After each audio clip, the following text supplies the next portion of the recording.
Online classes में सभी का स्वागत। फर्स्ट ईयर AHDP के स्टूडेंट्स के लिए आज मैनेजमेंट में हम कंट्रोलिंग ऑफ द एनिमल्स के बारे में पढ़ रहे थे। कास्टिंग द्वारा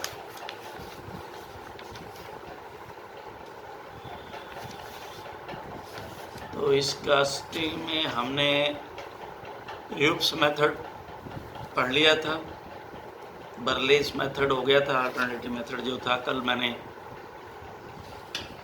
उसमें लेक्चर में आपको एक पतली रस्सी की सहायता से भी इसको समझा दिया था। अब आता है इसके बाद में काफ को ज़मीन पर गिराना। अगर ये तो गाय थी या बड़ा जानवर था जिसको हमने ह्यूप्स मेथड अल्टरनेट मेथड से गिराया, अब जो काफ है छोटा उसको आप जो है कैसे गिराएंगे, ये इसका एक मेथड इन्होंने बड़ा सिंपल सा दिया हुआ है और बड़ा सिंपल है। काफ की कास्टिंग के लिए सामान्यतः निम्नलिखित दो तरीके अपनाए जाते हैं। प्रथम तरीके में कपास की एक लंबी रस्सी लेते हैं तो इसके मध्य से एक घेरा काफ की पीठ से एक तरफ डाला जाता है। इस घेरे में से रस्सी के दोनों मुक्त सिरों को शरीर के चारों तरफ लूप बनाते हुए निकालते हैं। दोनों मुक्त सिरों को खींचने हल्का सा दबाव लगाने से काफ नीचे बैठ जाता है या गिर जाता है, तत्पश्चात उसे काबू किया जाता है तथा आवश्यक उद्देश्य की पूर्ति की जाती है। तो ये बड़ा सिंपल सा मेथड है, ये कोई बहुत बड़ा लंबी बात नहीं है। इसके लिए मैं आपको अभी इसको बता देता हूँ रस्सी से भी। दूसरे तरीके में कपास की एक रस्सी लेते हैं तो इसके मुक्त सिरे पर एक लूप बनाते हैं। इस लूप को काफ की गर्दन में डालते हैं तथा रस्सी के दूसरे मुक्त सिरे से फोर लिम्स के पीछे एक अर्ध बंधन बनाते हैं। रस्सी के मुक्त सिरे को एक तरफ खींचने पर काफ उसी तरफ नीचे गिर जाता है, उसे काबू कर लेते हैं, आवश्यक उद्देश्य की पूर्ति हो जाती है। तो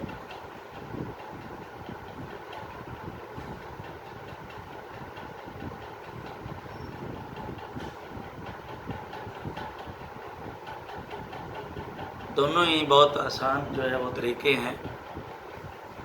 ये कोई बहुत जो है वो लंबी बात नहीं है, उसमें समझाने के लिए हम इसमें रस्सी एक लेते हैं। तो इस रस्सी को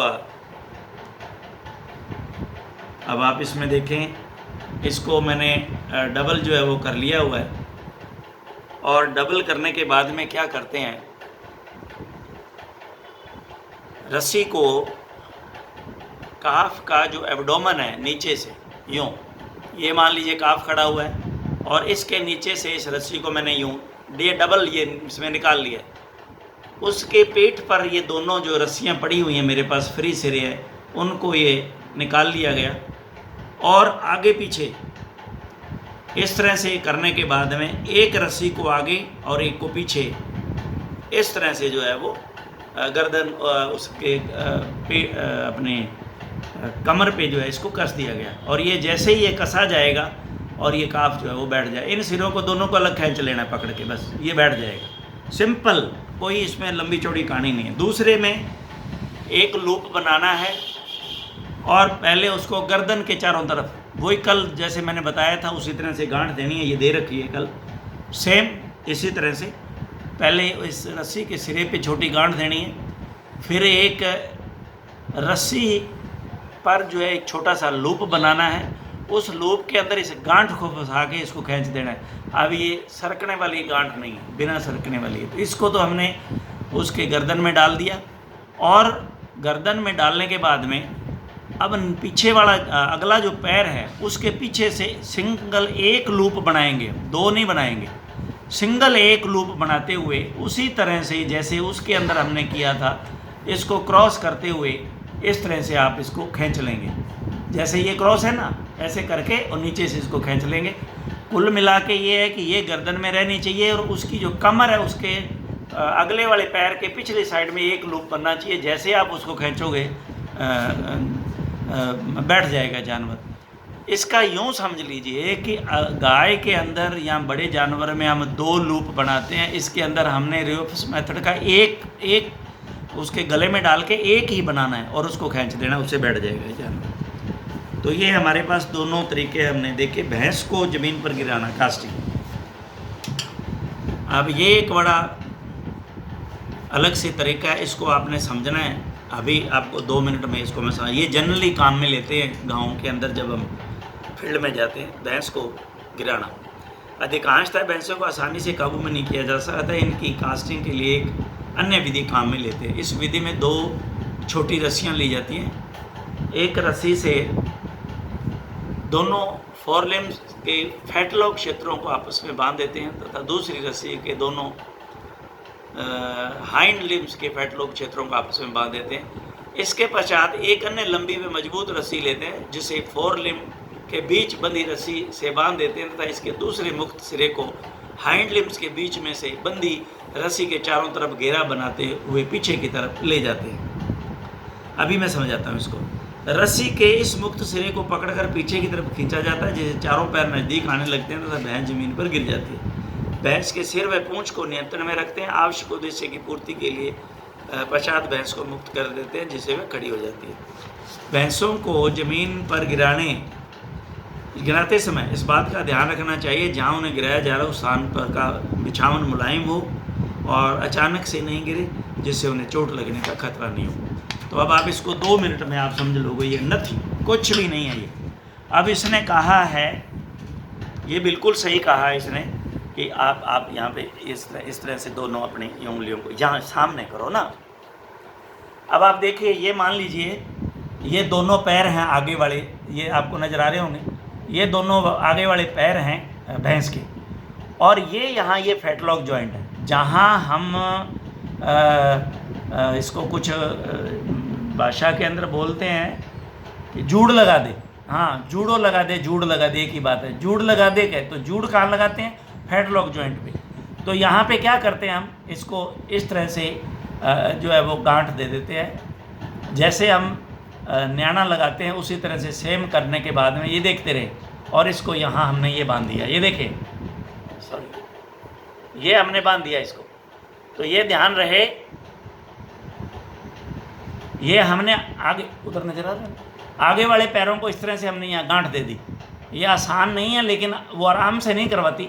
और गांठ हमेशा ये देवें जो हमारी, जिसको हम नाड़िया गांठ कहते हैं, जो खुल जाती है। ऐसा नहीं हो कि दूसरी गांठ दे दे, भैंस गिर जाए और आप खोल नहीं पाओ। ये देखिए, इसको खींचेंगे तो तुरंत खुल जाएगी। अब ये जो रस्सी हमारे पास है, इस रस्सी को इकट्ठा करेंगे और इसके अंदर से, दोनों पैरों के अंदर से यहाँ से निकाल लेंगे। अब ये ध्यान रहे, ये क्योंकि इसको हमने सेंटर में लाना है, सेंटर से खींचना है भैंस को। अब जो पीछे वाले पैर हैं, एक अन्य रस्सी लेंगे, ये नहीं, छोटा न्याणा टाइप अन्य रस्सी लेंगे, उसको भी ये मैंने छोटे पीछे वाले पैर बना दिए। अब इसके अंदर भी हमने क्या करना है, सेम पोजीशन से इसको बांध देना है। ये ध्यान रखें, अब ये सेम बंध गया हुआ है, क्लियर है। अब ये रस्सी यहाँ आई, ये अलग है रस्सी, तो इस रस्सी को, ये तो बांध दी हमने, ये अलग है रस्सी, ध्यान रखना। अब इसको मान लो काट दें, एक तरह से काट दूं, तो ये रस्सी अलग हमारे पास, ये अलग है हमारे पास रस्सी। अब हमने क्या करना है, ये जो रस्सी हमारे पास एक्स्ट्रा है ये अलग है, ध्यान रखना। इसका मुंह है ये जो निकाल रहा हूँ, इस रस्सी को इसके अंदर से निकाल लेना है, पीछे वाले पैरों के इधर से, ऊपर से। कोशिश तो यही रहेगी कि एक से ही आ जाएगी भैंस। अब आपने क्या करना है, ये जो रस्सी है, ये पीछे जो मेरे पास ये रस्सी है, इसको पकड़ के खींचना है। तो ये चारों पैर दे देखिए इकट्ठे हो गए। जैसे ही चारों पैर इकट्ठे होंगे भैंस गिर जाएगी, क्लियर होगा। जैसे ही भैंस गिरती है उसके पैरों को आप बांध दें और उसके मुंह को आप जो है पकड़ लें। तो ये देखिए, ये गांठ ऐसी देवें जैसे ये देखिए, अब ये देखिए, ये गांठ खुल गई हुई है, ये खुल गई हुई गांठ, इस तरह की गांठ आपने लगानी। तो ये बड़ा सिंपल मेथड है, कोई लंबी कहानी नहीं है। ये प्रैक्टिकल भी आपको करके इसका बताएंगे। ये मैंने आपको इसके माध्यम से, रस्सी के माध्यम से समझा दिया है। तो आज हम अब भेड़ों को काबू करने या नियंत्रण करना, restraining and controlling of the sheep, बहुत आसान तरीका है। सामान्यतः भेड़ें यह स्वभाव की होती हैं कि किसी भी खतरे का आभास होते ही उससे दूर भाग जाती है। भेड़ के पास स्वयं की सुरक्षा का यही साधन होता है। भेड़ों को किसी भी अन्य स्थान पर एक समूह में ले जाना ज़्यादा आसान होता है। किसी बाड़े में एक भेड़ को साधारणतया उसके पीछे वाले पैरों से हॉक जॉइंट के ऊपर से पकड़ते हैं। देखें, पिछले वाले पैर जो है हॉक जॉइंट के ऊपर से पकड़ते हैं। हॉक जॉइंट के नीचे से पकड़ने पर चोट लगने के आसार बढ़ जाते हैं। तार का एक हुक बनाकर भी भेड़ को पकड़ा जा सकता है। सींगों वाली भेड़ों को सींग पकड़कर उन्हें काबू में करते हैं। भेड़ को पकड़ते समय एक हाथ जबड़े के नीचे व दूसरा हाथ पीठ या फ्लैंक पर रखते हैं तथा कसकर पकड़ लेते हैं।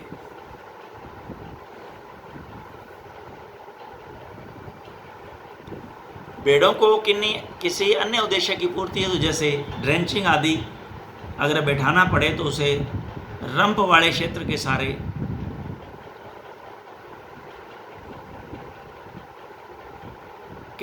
सहारे बिठाते हैं। जैसे ये डायग्राम के अंदर ये देखिए, तीसरे डायग्राम में आप देखोगे ये भेड़ को बिठा रखा है। ये इस तरह से इसको भेड़ को बिठाया जाता है। इसके लिए एक व्यक्ति भेड़ को आराम से प्यार से अपने दोनों पैरों के बीच में लेते हुए भेड़ की गर्दन व आगे वाले पैर पकड़कर उसे उठा लेता है। इसके पश्चात वह व्यक्ति भेड़ को रंप वाले क्षेत्र के सहारे अपनी टांगों के सामने उनके सहारे बिठा लेता है। भेड़ के आगे वाली दोनों टांगों को वह एक हाथ से पकड़कर काबू में रखता है तथा उद्देश्य की पूर्ति के पश्चात भेड़ को मुक्त कर देता है। ये बड़ा आसान सा तरीका है।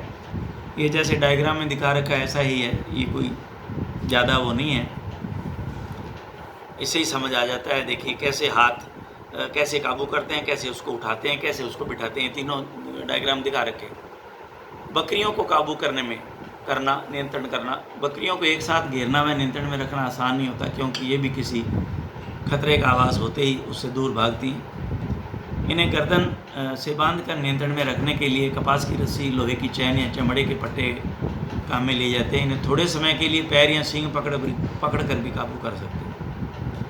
इन्हें घोड़े की तरह एक पैर उठाकर भी काबू में कर सकते हैं।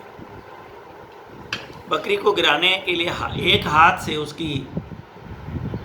उसकी चैन या चमड़े के पट्टे को काम में लिया जाता है। इन्हें थोड़े समय के लिए पैर या सींग पकड़ पर भी काबू में कर सकते हैं।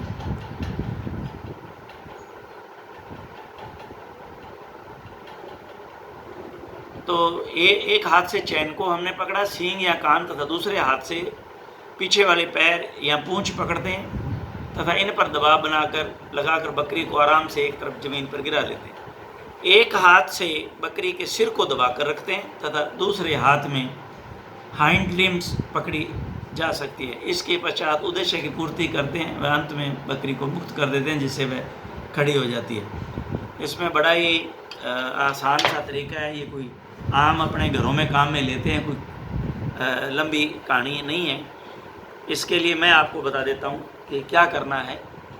चाहे हमने भेड़ को पकड़ा और भेड़ को पकड़ने के बाद में जनरली लोग जो करते हैं वो मैं आपको बताता हूँ। एक तरफ की भेड़ के, ये जैसे मान लीजिए ये भेड़ है और ये उसका मुंह है, तो आदमी यहाँ खड़ा हो जाता है और उसके ऊपर से यूं टर्न करते हुए आगे वाली एक साइड की आगे वाली टांग और पीछे वाली टांग, एक टांग अगले हाथ से पीछे वाले हाथ की टांग दूसरे हाथ से पकड़ करके और दोनों को उठा देता है। जैसे दोनों को उठा देता है तो ये इस तरह से हो जाती है भेड़, और उसको जो है वो चाहे उल्टा कर लो, चाहे यूं लिटा लो और उसको दबा लो। सिंपल सी बात है, ज़्यादा इसमें ज़्यादा ये पढ़ करके इसको गहराई में ज़्यादा उसमें लफड़े में पड़ने की ज़रूरत ही नहीं। इसी तरह से बकरी को करते हैं। बकरी के भी आदमी जो है एक साइड में खड़ा हो जाता है। पहले तो उसको काबू लाने के लिए तो पहले तो उसका सींग और गर्दन पकड़नी पड़ेगी, वो एक अलग चीज़ है। जैसे आपने उसको अपने पास में ले आए तो टांगों के सहारे उसको यूं खड़ी कर लें। अब जैसे ये जो टांगों के सहारे वो खड़ी हुई, आपने पहले तो गर्दन पकड़ के ही टांग के सहारे खड़ी करोगे ना, एक पीछे से पकड़ोगे उसको और आगे से गर्दन को पकड़ोगे, तो ये टांगों के सहारे खड़ी हो गई। अब आपने अपने दोनों हाथ, दोनों जो है बाजुओं को यूं ले जाना है और एक अगले उसकी टांग को एक हाथ से पकड़ लेना है इस तरह से, और पिछले वाले हाथ से पिछले वाली टांग को, दोनों को पकड़ के दोनों को जब यूं उठाओगे तो ये अपने आप ही गिर जाएगी। और अगर आप उल्टा भी करना चाहें तो ये उल्टा भी। इस तरह दोनों टांगों को उल्टी करके आगे वाली दोनों टांगों को एक हाथ में पकड़ते हैं, इसी तरह पीछे वाली दोनों टांगों को एक हाथ में पकड़ते हैं और डिप करते हैं। जब इनको नहलाते हैं, डिप करते हैं, डिपिंग, तो उस समय भी इस तरह से दोनों को पकड़ करके और इस तरह से डिप करके उस डिप में जो है वो इसको निकालते चले जाते हैं और बाहर बिठाते चले जाते हैं।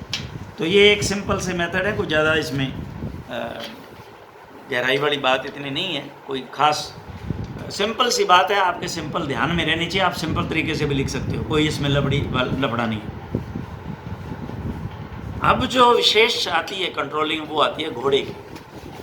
ये एक इम्पोर्टेंट है और इसको हमने पूरा ध्यान से इसको पढ़ना है, क्योंकि घोड़ा और उसके बाद में हमारे पास ऊँट, ये दोनों ही वेरी वेरी इम्पोर्टेंट हैं। उन इलाकों में जहाँ घोड़े होते हैं, उन इलाकों में जहाँ ज़्यादा ऊँट होते हैं। तो हमारे राजस्थान का इलाका 2-3 जगह हमारे पास अच्छे घोड़े भी हैं, जैसे अभी बाड़मेर साइड में अगर पोस्टिंग हो जाती है तो वहाँ घोड़े अच्छे नस्ल के जो है वो मिलते हैं, क्योंकि वहाँ पे वो मेला लगता है। और यहाँ गंगानगर में भी घोड़ों का मेला, हनुमानगढ़ में भी घोड़ों का मेला लगता है। तो ये कंट्रोल लोग बुलाते हैं उस समय, तो ये आपको आना चाहिए कि घोड़े को कैसे काबू किया जाता है। घोड़ों को काबू में करने के बहुत से तरीके, पर तो निम्नलिखित तरीके सबसे ज़्यादा वह प्रमुख रूप से है। एक हमने ट्विच तो हमने पढ़ लिया था, कोई लंबी का बात नहीं है, क्या होती है ट्विच ये हमने पढ़ लिया। एक लकड़ी है, उसके अगला जो सिरा है उस पर एक सुराख निकला हुआ है, उसमें से एक रस्सी जो है निकाल के उस रस्सी की गांठ दे दी जाती है, एक लूप बन जाता है उसका।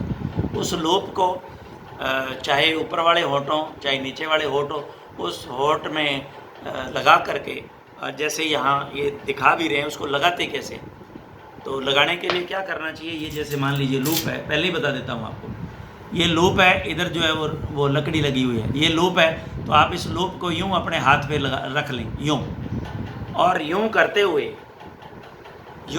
हुए आप जो है ये इस तरह से, ये देखिए, ये मान लीजिए ये हॉर्स का नीचे वाला जो है वो लिप्स है, नीचे वाला होंठ है, तो यहाँ इसके ऊपर यूं ले जाइए। अब जैसे आप इसको इसके ऊपर छोड़ेंगे तो ये आपके हाथ में आ जाएगा उसका होंठ, और अब आप इसको जो लकड़ी है इसके साथ इसको घुमाते चले जाइए। ये लकड़ी के साथ जैसे आप इसको घुमाओगे तो ये देखिए टाइट हो गई है, ये देखिए ये टाइट होती चली जाएगी, और जैसे ये टाइट हो जाएगी इस तरह से, अब ये घोड़ा आपके काबू में है। अब ये आप इस घोड़े को कहीं भी ले जा सकते हैं, चाहे नीचे वाले उसमें लगाएं होंठ में, चाहे ऊपर वाले में लगाएं, किसी में लगा दें। ये बड़ा सिंपल सा मेथड है। तो ये यहीं ये दे रखा है, ये घोड़े को काबू में करने का बहुत सामान्य तरीका है जो साधारणतः काम में लिया जाता है। इसके द्वारा घोड़ों को कुछ समय के लिए काबू में किया जा सकता है, घोड़े के लिए सबसे आसान तरीका है। इस तरीके में लगभग 3 फीट लंबी लकड़ी का एक टुकड़ा लेते हैं, जिसके एक सिरे पर 1 से 2 इंच की दूरी छोड़कर आधा इंच व्यास का छेद करते हैं। इसके पश्चात करीब 1.5 फीट, इसके पश्चात करीब 1.5 फीट लंबाई की पतली कपास की एक मुलायम रस्सी इस छेद में से गुजार कर उसके गांठ लगाते हैं, लूप बना लेते हैं। इस उपकरण को ट्विच कहते हैं। ये मैंने आपको बता दिया क्या है। रस्सी के इस लूप को घोड़े के ऊपर वाले होंठ या कान में के चारों तरफ भी, सिर्फ सिंपल कान में ले जाते हैं तो भी इसी तरह से रस्सी को चढ़ा के यूँ ले जाते हैं और कानों को पकड़ लेते हैं, धीरे से उस रस्सी को उस कान में डाल करके ट्विच कर देते हैं। कान के चारों तरफ डालकर धीरे धीरे कसते जाते हैं, जिससे घोड़े को दर्द महसूस होता है, जिससे फलस्वरूप उसका ध्यान शरीर के अन्य भागों से हट जाता है तथा हम आवश्यक उद्देश्य की पूर्ति कर लेते हैं। ट्विच लगाने से पहले घोड़े को मोरा हाल्टर लगाते हैं तथा उसकी सहायता से उसे एक कोने में दीवार के पास ले जाकर ट्विच का प्रयोग करते हैं। तो पहले उसके जो है हाल्टर लगा लेते हैं, मोरा लगा लेते हैं, मोरिया। तो अगर मोरा नहीं लगाएंगे तो वो वैसे ही काबू नहीं आएगा, हो सकता सिर ही मार दे आपको। मोरा हेड कॉलर या इसको हाल्टर भी कहते हैं।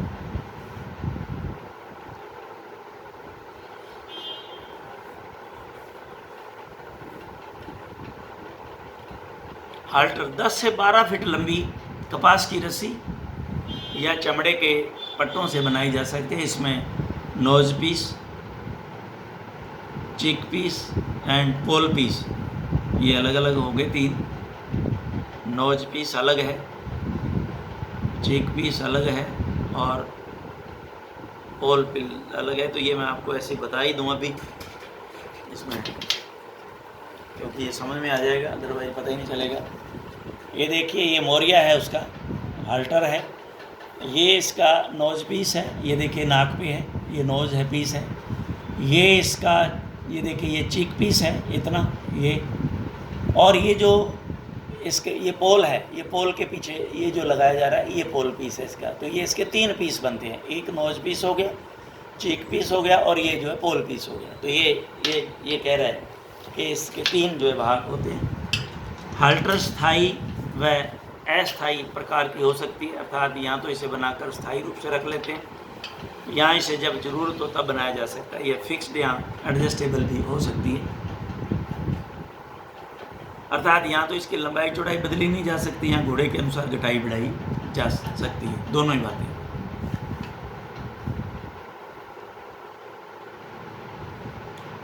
तो इसमें ये दोनों दिखा रखे हैं इन्होंने, एक तो जो है अस्थाई और स्थाई दोनों हैं यहाँ पे। चलिए इसको भी मैं आपको बता ही देता हूँ, इसको भी आप देख लें, इसको भी देख लें। अभी देखें, ये जो है, ये जो नंबर 1 है, ये स्थाई है, इसमें लंबाई को बढ़ाया घटाया नहीं जा सकता, ये फिक्स है। और ये देखिए, ये जो है, ये जो हाल्टर बनाया है, ये टेम्परेरी है और इसके अंदर लंबाई को घटाया व बढ़ाया जा सकता है। ये देखिए, ये बड़ा सिंपल मेथड है, ये इसके बाहर से लेकर के इसके अंदर से इसको निकाल लिया है, ये बहुत ही सिंपल सा मेथड है। अब इसको ये रस्सी खींचेंगे ये, तो ये टाइट हो जाएगा, और इस रस्सी को लूज करेंगे तो ये लूज हो जाएगा, और इसको हटा दो, निकाल लो, ये निकल जाएगा। ये सिंपल है और ये परमानेंट है, ये लूज नहीं होता, ये लूज है। ये देखिए, इसी तरह से ये भी है, ये भी लूज है। ये इसके 2 पीस अलग होते हैं, ये इनको उस समय काम में लेते हैं जब इसको लगाना हो, तो इसके अंदर से इसको निकाल लेते हैं। ये देखिए रस्सी को, इसको खींचो, ये टाइट हो जाएगी, इसको लूज करोगे तो ये लूज हो जाएगी, उतर जाएगी।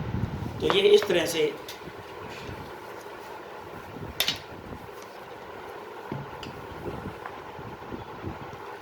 क्योंकि जो स्थाई होता है उसमें जनरली क्या होता है, जब काम में इसको लेते हैं तो लगा लेते हैं, और इसमें फिर छोटा बड़ा करने की इसको ज़रूरत नहीं पड़ती है। और ये आराम से इतना जो लूज होता है इसका नोज पीस, कि आराम से वो जो मुंह खोल सकता है, और अगर खड़ा है तो कहीं आराम से पानी पी सकता है, खा पी सकता है। इसके पट्टों को उनकी निर्धारित जगह पर लगा कर कस देते हैं, तथा इसे कसते समय ध्यान रखना चाहिए कि ना तो यह ज़्यादा ढीला हो ना ज़्यादा कसा हो। रेजिंग द फोर लेग, अगले पैर को कैसे उठाते हैं, ये तो काफ़ी लंबा हो जाएगा भाई।